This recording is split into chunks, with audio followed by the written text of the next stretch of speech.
gastasse todos os meus bens para o sustento dos pobres, se entregasse o meu corpo às chamas, se não tivesse caridade, isso de nada me serviria.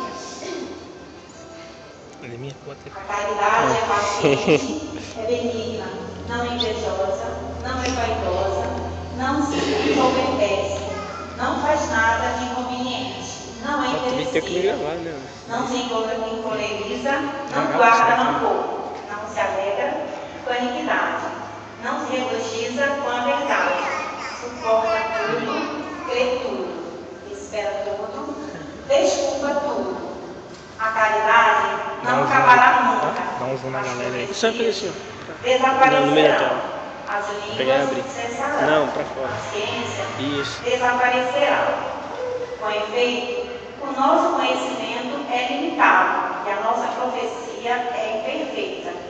Mas, quando vier o que é perfeito, desaparecerá o que é imperfeito. Quando eu era criança, falava como criança. Pensava como criança, raciocinava como criança. Quando me tornei adulto, rejeitei o que era próprio de criança. Agora, nós vemos no espelho, 2 minutos. confusamente, mas então veremos face a face. Agora, conheço apenas de modo imperfeito, mas então conhecerei como sou conhecido.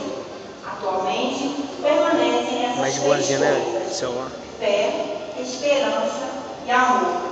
Mas a maior delas é o amor. Palavra de Deus. Fiquemos de pé para aclamarmos com alegria a palavra de Deus. Ah, minutinho, pode sentar, a música. Desculpa. Não sei como é tudo público.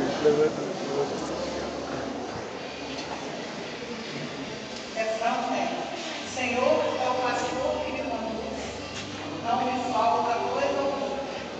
Senhor é o pastor que me conduz, não me falta coisa alguma. Tá atrasado, hein, maluco? Senhor é o pastor que me conduz. 3 minutos no máximo.